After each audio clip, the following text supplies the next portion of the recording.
আসসালামু আলাইকুম। আশারমপুর থেকে আপনাদের সকলকে জানাচ্ছি অনেক অনেক শুভেচ্ছা, ভালোবাসা। আশা করছি সবাই ভালো আছেন। আলহামদুলিল্লাহ আমিও ভালো আছি।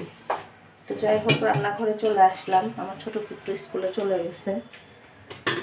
টুকিটাকে একটু কাজ শুরু করে দেই। খালা এখনো আসে না, আজকে একটু বাজারে পাঠাতে হবে, চিন্তা ভাবনা করতেছি। গতকাল রাতেও খালা আসে নাই, এখন আজকে আবার আসবে কি না আসে জানি, আমি ভয় পাচ্ছি নাও আসতে পারে। আমার খালার আবার বাদ দেওয়ার প্রবণতাটা খুব বেশি, মানে 7 দিন ভালো মতো কাজে আসলে 2 দিন সে একটু পিরিং পিরিং করবে, এটা তার অভ্যাস। তো সেটা নিয়ে একটু চিন্তার মধ্যে আছি। ভাবতেছি ছেলেকে একটু চা বানায় দেই আর অপেক্ষা করি যে দেখি কী করে।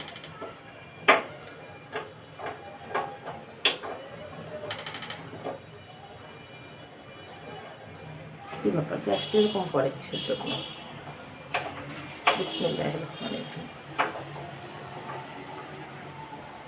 জ্বলতেছে না। তো যাই হোক, চাটা দিয়ে দিলাম, চাটা হোক। আর এইমাত্র উঠছি তো, এখনও কোনো দিকে ইয়া করি নাই, শুধু ওয়াশিং মেশিন থেকে কাপড় চোপড়গুলো বারান্দায় দিয়ে দিলাম। কালকে ওয়ার্ড্রোবটা মানে পুরোপুরি গোছানো হয়েছে। আজকে ভাবছি যে আলমারিটা ধরবো, আর আজকে চাদর টাদর সব ধুয়ে দিচ্ছি, কারণ শীত আর আসবে না। খালি মাঝখান থেকে চাদর টাদর সব বের করে রেখে ঘর নোংরা হয়ে থাকতেছে। তারপর আমার বড় ছেলে তার বাবার রুমে ঘুমাইছে, এর জন্য বিছানাটাও এলোমেলো। মাহিন স্কুলে যাওয়ার সময় তার নিজের বিছানাটা গোছায়া যায়, যদিও হ্যাঁ আজকেও গেছে মাশাআল্লাহ। আর এই বারান্দাও সব দিয়ে দিচ্ছি, রোদ আসছে প্রচণ্ড পরিমাণে, শুকায়া যাবে ভাবতেছি, খুব একটা দেরি হবে না।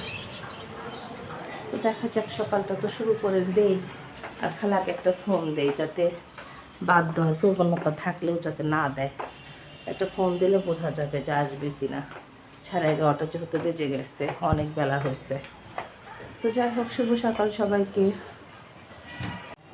বড় ছেলের চাটা রেডি করে ফেললাম।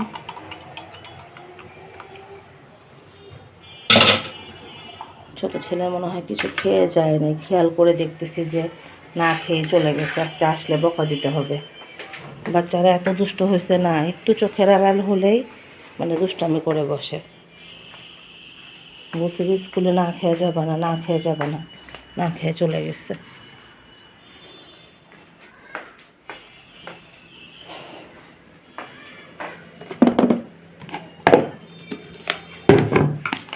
হটপটগুলো রাতে ধুয়ে দিছিলাম যে একটু শুকায় থাকুক, জিনিস রাখার আর জায়গা নেই রান্নাঘরে, মানে এত অর্গানাইজডভাবে সব রেখে রেখে তারপরে ওই যে এগুলো এখন কোথায় রাখবো সে রাখার আর প্রপারলি জায়গায় নেই।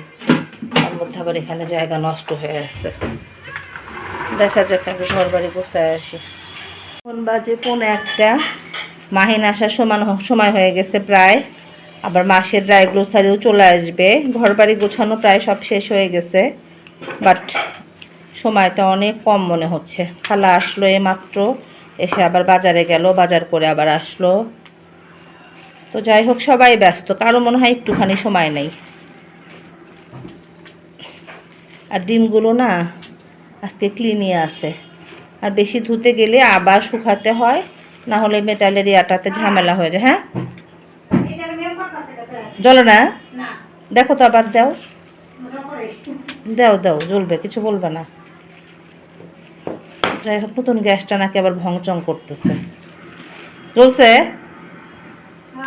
জ্বলবে একটুখানি, ওই যে আমরা তো বোঝারিয়া হয় তো এই কারণে বুঝতে পারি না আমরা।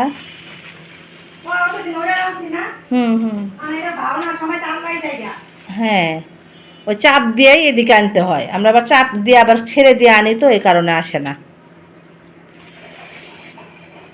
আজকে রান্না একদম গরুর গোশ, ডাল আছে, আর কোনো ঝামেলার মধ্যে যাব না, ভালো লাগতেছে না, খুব খারাপ লাগতেছে। শেষ হয়ে গেল বাজার।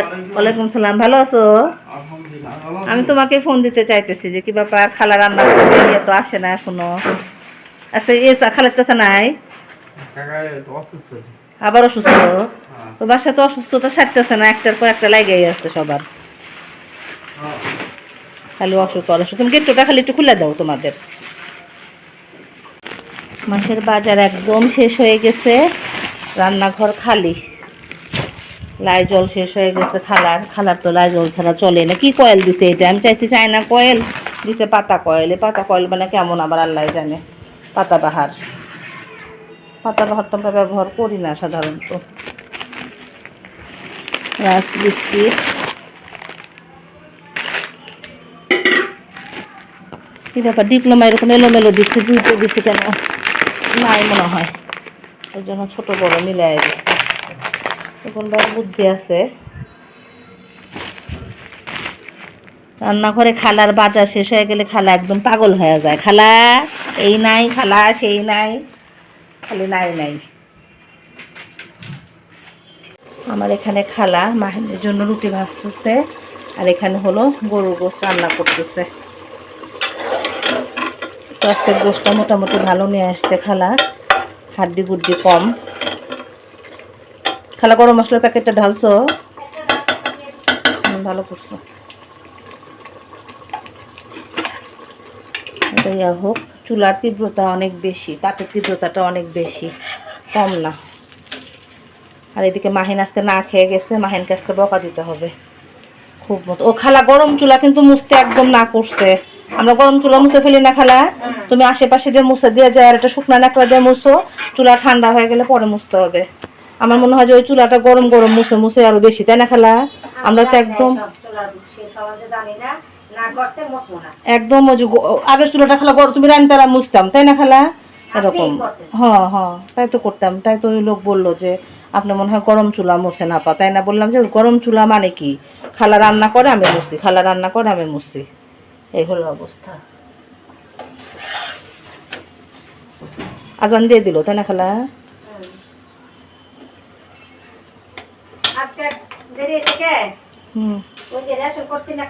হ্যাঁ আজকে মনে দিব মহিলার অনেক ভিড় হয়েছে, রেশনের ওখানে দাঁড়ান যে ঝামেলা খালা, অনেক ঝামেলা, অনেক ভিড়। তারপরে বাসায় দেরি হয়েছে, দোকানে খোলে নেই। কি জমিদারি দেখায় এসে আমি মেয়ের নিয়ে ছুঁয়েছি বাসায়, আমাকে যদি দেওয়া খোলে ঘন্টা খানি ঘুবি। কোন জায়গায়? আমাকে বাড়ির লাগে। ও যে ফোন আসছে খালা, খালার ফোনের শব্দ। খালা বানাইছে পরোটা, কিন্তু আমি আর তেল দিলাম না, রুটির মতো করে ভাজলাম।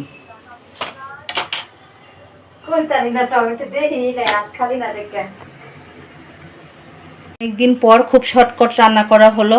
এখানে হলো ঝরঝরে সাদা ভাত, আর এখানে হলো গরুর গোশত রান্না করা হলো। গরুর গোশতটা একদম টকটকে ঝাল দিয়ে রান্না করা হয়েছে, আশা করি খুব মজা হবে। তো যাই হোক, আজকে হলো খুব সিম্পল রান্না, সাথে ডাল আছে। শুভ দুপুর।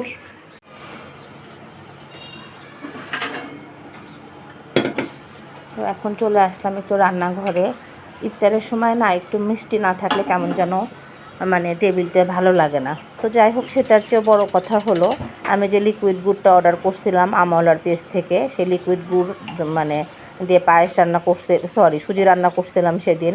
আমার দুই বাচ্চাই এত পছন্দ করছে তা বলার মতো না। ওরা তো খুব একটা খাদক না, মানে খেতে খুব একটা যে পছন্দ করে তা না, খুব চুজি। যে কোনো জিনিস খুব টেস্ট না হলে, খুব টেস্ট কি ওভার টেস্ট না হলে তারা যে খেতে চাওয়া সেটা চাইবে না। কিন্তু দেখলাম যে না, দুই ছেলে খুব সুন্দর করে খাইছে। তো ভাবলাম যে তাহলে আজকেও না হয় একটু রান্না করে টেবিলে রাখি, যদি একটু খায় তাহলে না হয় ভালোই লাগবে। আর আমি ইফতারের সময় যদি ভালো লাগে তাহলে না হয় লাগলো। তো সেই সুজিটা, এসিআই সুজিটা নিচ্ছি, নিয়ে ঘি দিয়ে, আমাদের সিরাজগঞ্জের ঘিটা একদম শেষের দিকে, এখন তো কেউ আসা যাওয়া করার মতো নাই সিরাজগঞ্জ থেকে, কী যে করবো নি আল্লাহ জানে। তো যাই হোক, ঘিটায় যে ভেজে নিচ্ছি, ঘি দিয়ে সুজিটা ভেজে নিচ্ছি, বলতেছি ঘিটা ভেজে নিচ্ছি। আর যেটা বলতেছিলাম, আমি রিভিউ দেওয়ার কারণে কিছু কিছু জেলাসি মানুষ থাকে না, একজন বলতেছিল যে হ্যাঁ নিজে নিজে রিভিউ দেয়। তো একটা ভালো জিনিস খাওয়ার পরে যে আমি বলতেছি যে আমলার পেজের গুড় নির্ভেজাল এবং নিঃসন্দেহে মানুষ অর্ডার করতে পারে। আমার মনে হয় যে কেউ এটাতে আশাহত হবে না, বা কিছুতেই তার টাকার যে একটা নষ্ট হওয়া, যে না কিছু কিছু গুড় তো খাওয়াই যায় না, বালি বালি লাগে। আর এই গুড়টা এত ভালো, যদিও জানে ওনারা যে আমার একটা পেজ আছে আছে, আমি রিভিউ দিব, আমি বলেই দিছিলাম যে খারাপ হলে কিন্তু আমি বলে দিব। সে না, আমার মনে হয় না যে না সেই কারণে ভালো দিছে, আসলেও ভালো দিছে, কারণ আমার জন্য তার আলাদা গুড় বানানো সম্ভব না, তাই না? তো গুড়, প্রত্যেকটা গুড়ই, 4টা যে আইটেম ছিল 4টা আইটেমই একটার চেয়ে একটা স্বাদ, একটার চেয়ে আর একটা স্বাদ। চকলেট গুড় যেটা বাচ্চাদের জন্য দিছে ওইটা কিন্তু আমার বড় বাচ্চাটাই পুরাটা খেয়ে ফেলছে, ওর কাছে নাকি এত ভালো লাগছে। আর এই যে আমার লিকুইড গুড় আজকে শেষ হয়ে গেল, আমি ভাবছি যে আবার মানে শীত শেষ হওয়ার আগেই আবার একটু অর্ডার করে রেখে দেবো। তো এবার ভাবছি যে শুধু লিকুইডটাই অর্ডার করব, মানে অন্যান্যগুলো অর্ডার করার খুব একটা যে প্রয়োজন আছে আমি মনে করি না, কারণ লিকুইডটাকে ব্যবহার করাটা সহজ। যদি পাটালিটা দেওয়া হয়, পাটালিটা আবার একটু মানে ইয়া করতে হয়, কি যেন বলা হয়, নরম না করা পর্যন্ত নাড়তে হয়, সেটা আবার ভাঙতে হয়, আমার কাছে ঝামেলা মনে হয়। আমি লিকুইডটাই মানে 4 জার নিয়ে রাখবো যাতে পুরো গরম চলে যায়। তো যেটা বলতেছিলাম, সেদিন সুজিটা মিশন এত পছন্দ করছে, মাহিনও খুব পছন্দ করছে। তো ভাবলাম যে আজকে একটু সুজিটা না হয় আবার একটু রান্না করি, ইফতারের সময় আমারও ভাল লাগবে, ওরাও না হয় খাবে। আর আজকে খুব একটা ঝামেলা করি না রান্না বান্না, শুধু গরুর গোশত রান্না করা হয়েছে, মসুরের ডাল আছে, ভাত আছে, এই তো। আর আমি ইফতারের সময় না, আমার হাবিজাবি খেতে একদম ভাল লাগে না। ডাক্তার তো আমাকে ওই যে বাইরের হাবিজাবি খেতে নিষেধ করে। আমার বাসার নিচে সবই পাওয়া যায়, কিন্তু আমি ইফতারিতে একটু ভাজা পোড়া একটু কমই খেতে চাই। ওর বাবা ইফতারি পছন্দ করে, মিশন মাহিন খুব বেশি পছন্দ করে আমার চেয়ে। তো যাই হোক, এই যে, আর আমার চুলাটা মাশাআল্লাহ কি বলবো, এত পাওয়ার তা বলার মতো না। সুজিটা দেওয়ার মধ্যে মনে হয় 5 মিনিটের মধ্যে সুজিটা হয়ে গেছে, সময়ই লাগে নাই। আগের তাপটা অনেক কম ছিল, এবার এই চুলার মানে তাপটা অনেক বেশি, অনেক বেশি। যে কোনো জিনিস দিলেই খুব একটা সময় লাগে না, এতে মনে হয় গ্যাসের একটু সাশ্রয়ী হওয়ার কথা। তো যাই হোক, ওর বাবা আসলে লাইনটা একটু দেখাইতে হবে ঠিকঠাক মতো লাগাইছে কিনা, আমার তো গ্যাসের চুলা এর আগে ঝামেলা হলো, ভয়ই লাগে। তো যাই হোক, এই যে হয়ে গেছে, এখন জাস্ট শুধু একটু বেড়ে দিব। আর সেদিন পেস্তা বাদাম, তারপর হলো কাজু বাদাম, কাঠবাদাম সব দিছিলাম, বাচ্চারা সচেতনভাবে সব তুলে ফেলছিল। এর জন্য আজকে আর দিলাম না, আজকে শুধু জাস্ট কিশমিশ দিয়ে টেবিলে সার্ভ করে দিলাম। ফ্লেভারটা এত দারুণ আসছে, একটা আমাদের সিরাজগঞ্জের ঘির ফ্লেভার, আর একটা আসছে হলো ইয়ার ফ্লেভার, গুড়ের ফ্লেভার। মানে মাশাআল্লাহ মাশাআল্লাহ, কী বলবো তা বলার মতো না। আমার তাড়াতাড়ি আবার অর্ডার করতে হবে যাতে ঈদের সময় এই গুড়টা ঘরে থাকে। তো যাই হোক, গরম চুলা তো ক্লিন করা যাবে না, ওরা বারবার বলে দিচ্ছে যে ম্যাডাম আপনি মনে হয় গরম চুলা ক্লিন করেন। তো আমি ওদেরকে সত্যি কথাই বললাম যে হ্যাঁ, আমি তো রান্না করি আর ক্লিন করি, রান্না করি আর ক্লিন করি। তো বললো যে মানে গ্যাসের গ্লাসটা ফাটার এটাও একটা কারণ, কারণ গরম জিনিস কখনোই মানে ভেজা ন্যাকড়া দিয়ে ক্লিন করা যাবে না। তা আমি ওই চুলাটা তো একদম র্যান্ডম, মানে যতক্ষণ রান্না করছে আমি ততক্ষণ মোছামুছি করছি। তো আজকে খালাকে বলে দিছি যে খালা, গরম চুলা তোমার মোছার দরকার নাই, তুমি শুকনা ন্যাকড়া দিয়ে মুছে চলে যাবা, তারপর আমি মানে বিকালবেলা বা একটু যখন সময় পাবো তখন আমি পুরাটা সুন্দর করে ক্লিন করে দিব। আমার আবার সমস্যা কি, যে কোনো কাজ আমি একটুখানি করে বা কোনো রকম করে যেতে পারি না। যেমন এই চুলাটা এখন এই যেখানে একটু দাগ দাগ, এখন আমাকে পুরাটাই ক্লিন করে তারপরে যেতে হবে। মানে কোনো একটা কাজ আমি, মানে মানুষ বলেন আমাদের দেশে একটা কথা বলে যে স্যাপ দিয়ে তেলানি, ওই তেলানি দিয়ে কাজ আমি পারি না। একদম পারফেক্ট না হলে সে কাজটা আমার কাছে ভালোই লাগবে না। আর চুলার উপরে রান্না করার সময় খালা কিছু ফেলবে না তাই কি আর হয়, সে তো ফেলবেই ফেলবে। তো যাই হোক, আমি একদম আমার মতো করে মানে কি বলবো, নির্ভেজালভাবে সুন্দর করে চুলাটা ক্লিন করে দিয়ে গেলাম। এখন চুলা ক্লিনের জন্য 2টা পারফেক্ট ন্যাকড়া এখন সবসময় রাখতে হবে, কারণ র্যামডম ন্যাকড়া দিয়ে মুছলে আরও দেখা যায় দাগ পড়ে যায়। কেন যে কালোটা নিলাম, সাদাটা নিলে তাও মনে হয়, সাদা গ্লাসটা নিলেও মনে হয় ভালো হতো, কিন্তু দেখতে ভালো লাগতেছিল না, ব্ল্যাকটাই ভালো লাগতেছিল। যে জিনিস ভালো লাগবে সে জিনিসের প্যারা তো একটু বেশি থাকবেই, আর আমার কাছে তো যত প্যারাদার জিনিস আছে সব জিনিস হলো আমার কাছে আছে। তো যাই হোক, এই যে ক্লিন করে ফেললাম, ভাল লাগতেছে এখন, তাই না? কারণ যে কোনো জিনিস যত্নেই তো ভালো থাকে, যত্ন মানে না করলে কি জিনিস ভাল লাগে দেখতে? রান্নাঘরে আসার সাথে সাথে মনটা ভালো হয়ে যায়। 5টার মতো আস্তে আস্তে সব কাপড় চোপড়গুলো উঠায় ফেলি, সন্ধ্যা হয়ে যাচ্ছে, এখনও আধা ঘন্টা আছে। ইরে বাপরে বাপ, ভর্তি কাপড় চোপড়, মাহিনের হেল্প নিতেই হবে।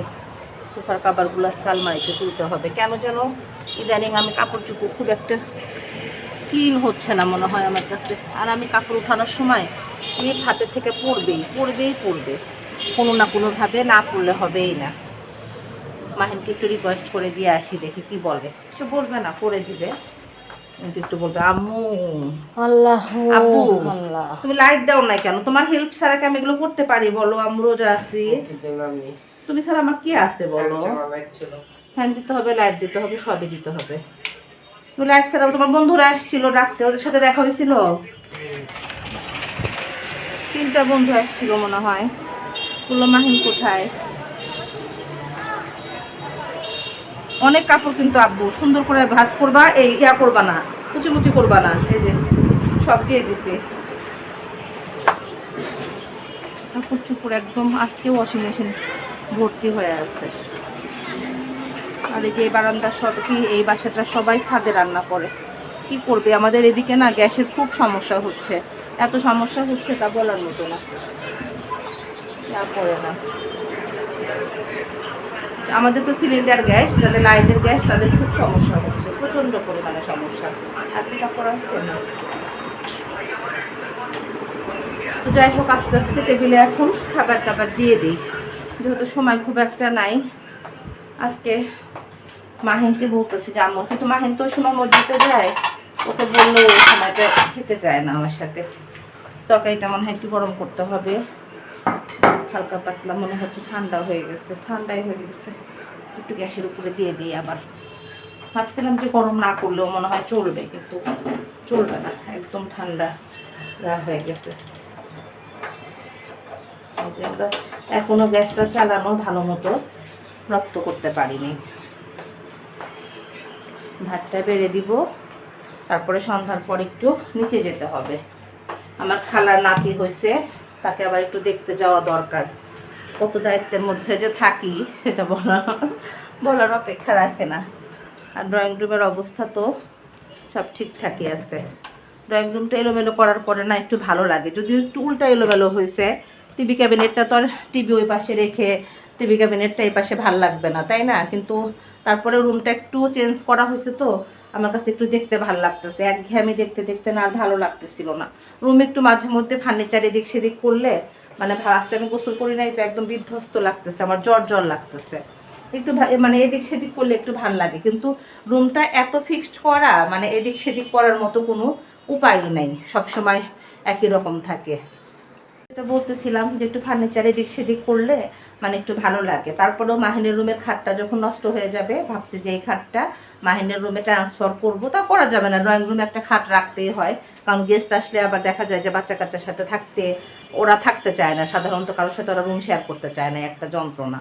মানে আমার মনের একটা তামান্না আছে যে এই খাটটা ওই রুমে দিয়ে এখানে একটু অন্যরকম কোনো কিছু করার চিন্তা ভাবনা আছে। কিন্তু ছোট বাসায় তো আবার দেখা যায় যে ইচ্ছে করলেই সব কিছু মনের মতো করে করা যায় না। ভাল লাগতেছিল না দেখে টিভি ক্যাবিনেটটা আমি এডিট করছি সেদিন। এডিট করে আপাতত কয়েকটা দিন রাখবো, তারপরে 7-8টা দিন পরে না হয় আবার ঘুরাই দেবো। তাছাড়া আর কি করার, ছোট বাসায় এর চেয়ে বেশি পরিকল্পনা করা যায় না। তো যাই হোক, ভিডিওটা আজকে না হয় পর্যন্তই রাখি। সবাই ভালো থাকবেন, সুস্থ থাকবেন, আশার অঙ্গনের সঙ্গে থাকবেন, আমার চ্যানেলটা সাবস্ক্রাইব করবেন, সেই সাথে গঠনমূলক সমালোচনা করবেন। আর ভিডিওটা দেখার সময় একটা লাইক, একটা কমেন্টস করতে ভুলবেন না। তবে যে পর্যন্তই, আল্লাহ হাফেজ।